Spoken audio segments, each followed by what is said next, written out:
Break के बाद आपका स्वागत है। दर्शकों, व्यक्ति अगर स्वस्थ हो तो स्वस्थ लगे संसार। अपनाओ औषधि सुगम, क्यों रहते बीमार। क्या बात है। तो अब हमारे दर्शकों को इसका मतलब भी बता दीजिए। अगर स्वस्थ है आदमी तो उसको पूरा समाज बहुत अच्छा लगेगा जी। और यदि वो बीमार है तो उसको कोई भी चीज़ अच्छी नहीं लगेगी।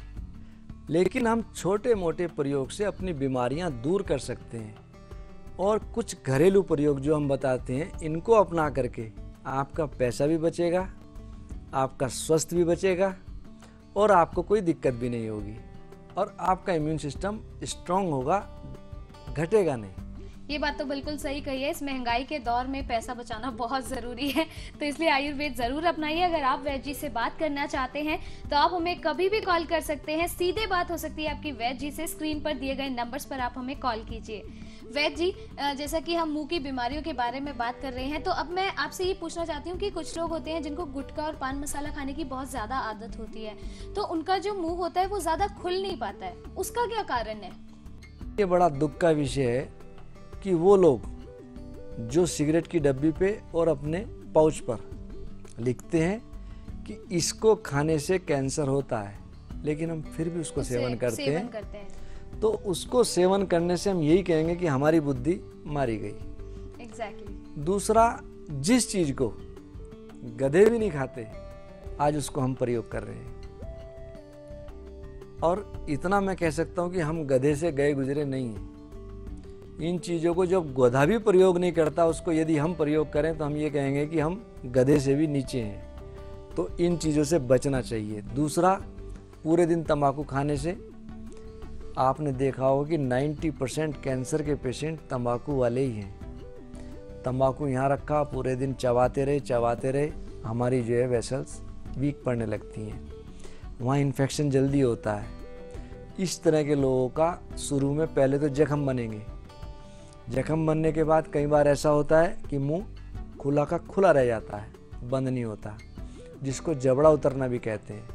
क्योंकि इसको इतना ज़्यादा यूज़ करते हैं, ये चीज़ हमारी घिस जाती हैं और कमज़ोर पड़ जाती हैं। इसलिए इस प्रकार की जो चीज़ें हैं उनको ना प्रयोग करें तो अच्छा। तो वैद्य जी, कई बार ऐसा होता है कि कुछ लोग बात करते हैं तो बात करते करते उनका जो मुंह है वो खुला का खुला रह जाता है, तो इसका क्या कारण है और आयुर्वेद के पास इसका क्या इलाज है? इसके लिए मैंने अभी बताया था आपको, मुंह खुला रहने के ये मुख्य तंबाकू एक तरह से वो अटक जाता है जी, जैसे बात करने से, तो हमारी यहाँ की जो मसल्स हैं वीक पड़ जाती हैं, तो वापस बंद नहीं हो पाता। उसको किसी कुशल डॉक्टर या वैद्य से बंद करवा करके एक छोटा सा प्रयोग बताता हूँ।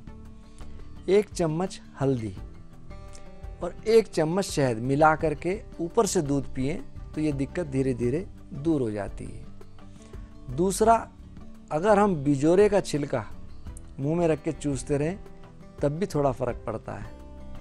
एक छोटा सा प्रयोग है लौंग का। यदि हम लौंग को मुंह में रख के पूरे दिन में 1 या 2, इससे ज़्यादा नहीं, क्योंकि लौंग गर्म है, लौंग चूसते रहें तो इससे हमें इस चीज़ में भी फर्क पड़ेगा, मुंह की बदबू भी दूर होगी और छोटा मोटा घाव होगा तो वो भी दूर होगा। तो हमें थोड़ा सा ये ध्यान रखना चाहिए। इस प्रकार के जो रोगी हैं, बहुत ज़्यादा बोलना, बहुत ज़्यादा मुंह खोलना, इससे बचना चाहिए। वैद्य जी, जितने भी लोग ये गुटखा खाते हैं, पान मसाला खाते हैं, कई बार क्या होता है, कई बार नहीं, अक्सर ऐसा होता है कि इनका मुंह जो है बहुत कम खुलता है, पानी की बॉटल भी वो इस्तेमाल नहीं कर पाते हैं। तो आयुर्वेद में क्या कोई ऐसा इलाज है कि वो अपने नॉर्मल तरीके से बात करने लगे, उनका मुंह नॉर्मल तरीके से खुलने लगे जैसे हम लोग बात करते हैं? इसके लिए सबसे पहले तो हमको तंबाकू का निषेध करना ही पड़ेगा। उस चीज़ को छोड़ें और ठीक होने के लिए वृहत्वात चिंतामणि इसका प्रयोग करें। स्वर्ण योग है, थोड़ा महंगा है। यदि कोई आदमी इस प्रयोग को नहीं कर सकता तो महालक्ष्मी विलास रस, इसकी 2-2 गोली सुबह शाम सेवन करें। और अभी मैंने जो आपको हल्दी वाला प्रयोग बताया, हल्दी शहद रात को 1 चम्मच मिला करके दूध के साथ सेवन करें तो ये दिक्कत दूर हो जाएगी। ये जो गुटखा और पान मसाला है, इससे और कौन कौन सी मुंह की बीमारियां हो सकती हैं? मुख्यतः कैंसर, अल्सर, दांत जल्दी गिरना, मसूड़े गलना, पायरिया होना, ये मुख्यतः समस्या होती हैं। दूसरा, यदि हम अपनी जीभ पर मिर्ची रखें, हमारे को एकदम पता लगेगा कि कुछ हमने गलत मुंह पर रख लिया, तो सलाइवा के साथ वो अंदर तक जाती है, चाहे उसको हम एकदम थूक दें। इसी प्रकार तंबाकू जब हम खाते हैं तो उसका निकोटिन का अंश हमारी सलाइवा के साथ हमारे पेट में जाता ही जाता है, चाहे हम उसको थूक भी दें। अंश जाने के बाद धीरे धीरे हमारी बॉडी के ऑर्गन्स, खास तौर से लीवर सबसे पहले इफेक्टेड होगा। तो ये चीज़ें ना ही प्रयोग हो तो ज़्यादा अच्छा। अगर आप वैद्य जी से बात करना चाहते हैं या फिर किसी भी बीमारी के बारे में कोई भी जानकारी लेना चाहते हैं तो वैद्य जी के नंबर्स लगातार हमारी टीवी स्क्रीन पर फ्लैश हो रहे हैं, आप उनसे डायरेक्ट बात कर सकते हैं। फिलहाल वैद्य जी, आपके एक और पेशेंट आज हमारे साथ मौजूद हैं, तो आइए देखते हैं उनको क्या बीमारी थी और किस तरह से आपने उनको ट्रीटमेंट दिया। मेरा नाम जय किशन कटारिया है, मैं डीटीसी के अंदर इंस्पेक्टर। मेरे को हार्ट और थायराइड की बीमारी थी और शुगर की। मेरे को इतनी परेशानी थी कि मैं मतलब आधा किलोमीटर भी पैदल नहीं चल सकूँ था। रास्ते में 3 बार बैठ के मैं स्टैंड तक पहुँचता था। शरीर मेरा 35 केजी के करीब वज़न रह गया था और हालात को देखते हुए मतलब जो है ना, गाड़ी में चढ़ना उतरना भी मतलब जो है ना, मैं फेल हो गया था। मेरे से छोटा भाई मेरा एमडी है, उसने मेरे को सारी जगह चेक करवाया और मेरे बीमारी का कोई पता नहीं लगा। मेरे कंडक्टर ने मेरे को मतलब जो है ना, वैद्य जी तक पहुंचाया था। तो उनके वैद्य जी के फादर जिंदा थे, उन्होंने मेरे को चेक किया।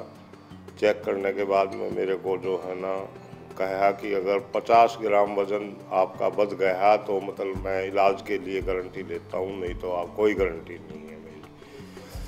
1 महीने के बाद मेरा वज़न जो है 5 केजी बढ़ गया। उसके बाद मेरा इलाज जो है ना वहाँ से स्टार्ट हो गया। वे गुज़र गए, फिर उनका लड़का, वैद्य जी का लड़का दीपक मतलब जो है ना कुमार, उसने मेरा मतलब जो है ना ट्रीटमेंट को संभाला। जो बीमारियां और थी वे सब ख़त्म हो गई। अब सिर्फ शुगर पेशेंट में रह गया हूँ। उसके लिए 2 गोली सुबह 2 शाम को मैं खाता हूँ, बिल्कुल ओके।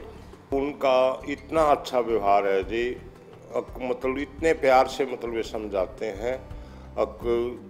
आधी बीमारी तो मतलब जैसे गांव में कहते हैं कि भाई आधी बीमारी तो जब ही ठीक हो जाती है जब वो इतना प्यार उनको दे के समझा के दवाई देते हैं। तो ये थे किशन कटारिया जी नजफगढ़ से। तो वैद्य जी, मैं जानना चाहूंगी कि क्या बीमारी थी इनको और किस तरह से आपने इनको ट्रीटमेंट दिया। जब ये शुरुआत में मेरे पास आए थे तो मैंने इनको एक छोटी सी बात कही थी, गाजर बथुआ आंवला जो खाए मन लाए, भूख बढ़े कब्जी हटे, खून साफ हो जाए। यानी कि ये तलावा बहुत ज़्यादा खाते थे, इनका ब्लड प्रेशर बहुत ज़्यादा हाई था। दूसरा, इनके पेट में इन्फेक्शन बहुत ज़्यादा था। लीवर में इन्फेक्शन के कारण इनका पेट काफ़ी बढ़ रहा था, लीवर फैटी था, लीवर में सूजन थी और भूख इनकी बिल्कुल बंद थी।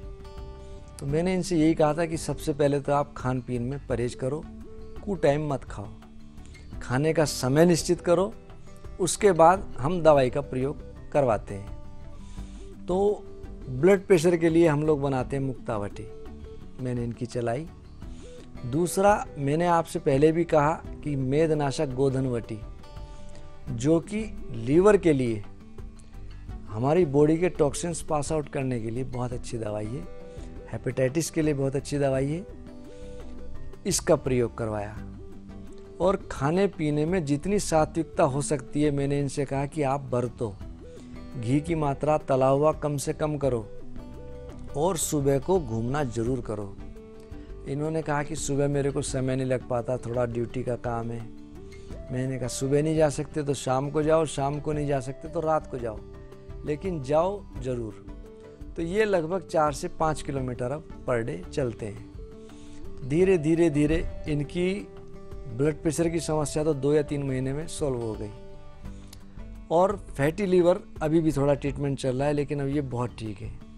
फैटी लीवर का मॉडर्न में कोई बहुत रिलायबल ट्रीटमेंट नहीं है, लीवर की, गैस की, जॉइंडिस की, स्टोन की एलोपैथिक में बहुत रिलायबल ट्रीटमेंट नहीं है। लेकिन मैं ये कह सकता हूँ कि जितना रिलायबल ट्रीटमेंट एलोपैथिक में नहीं है, उससे कई गुना ज़्यादा रिलायबल हमारे आयुर्वेदिक में है। और एलोपैथिक डॉक्टर भी कुछ दवाइयाँ हमारी आयुर्वेदिक की लिखते हैं, ख़ास तौर से लीवर के लिए। तो जब वो लोग हमारी दवाई को प्रयोग करते हैं तो हम क्यों ना उन्हीं दवाइयों को ज़्यादा प्रयोग करवाएं। तो मैंने इनको गोधनवटी प्रयोग करवाई, साथ में पंचामृत लोमंडूर चलाई। लीवर फंक्शन इनके एक्टिव हुए, तला हुआ कम हुआ, बीपी इनका डाउन हुआ मिर्च मसाले कम करने के कारण और साथ में मुक्तावटी के कारण। तो आज जैसा कि आप लोगों ने देखा, अपनी दिनचर्या बिल्कुल नियमित रूप से चल रही है इनकी। अब ये बहुत ठीक है।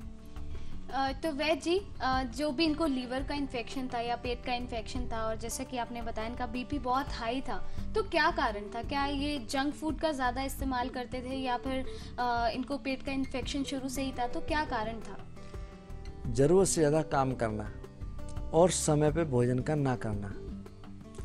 ऋचा जी, मैंने एक छोटी सी कहानी बचपन में पढ़ी थी कि आदमी पैसे को पाने के लिए बहुत मेहनत करता है, इतनी मेहनत करता है कि उस शरीर को खो देता है और पैसा उसके पास आ जाता है।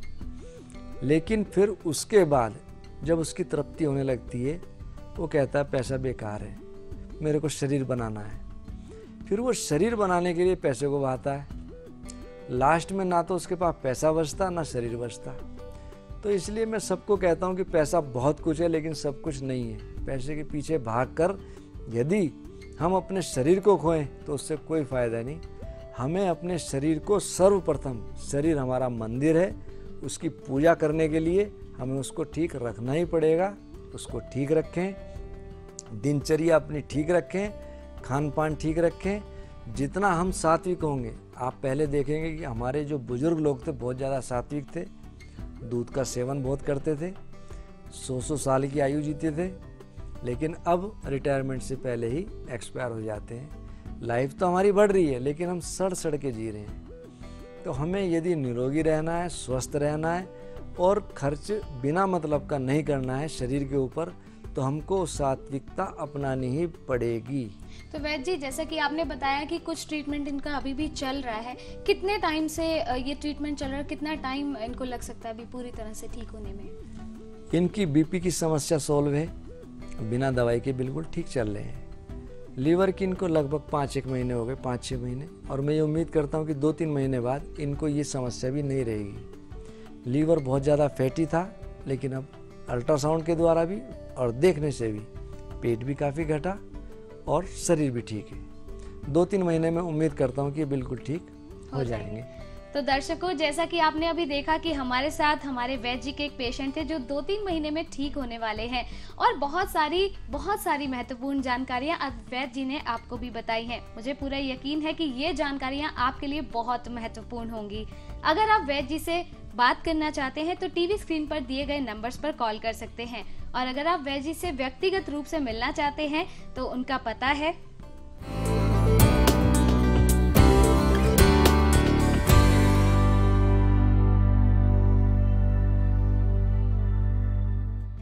दर्शकों, फिलहाल समय हो गया है हमारे जाने का, लेकिन जाने से पहले वैद्य जी की एक बात तो जरूर कहूंगी। कह दूं वैद्य जी? जी। मस्त रहो, व्यस्त रहो, पर अस्त व्यस्त ना रहो। बिल्कुल सही कहा इस बार मैंने। तो दर्शकों, मिलते हैं कुछ नई जानकारियों के साथ अपने अगले कार्यक्रम आरोग्य में। तब तक के लिए आज्ञा दीजिए। नमस्कार। नमस्कार।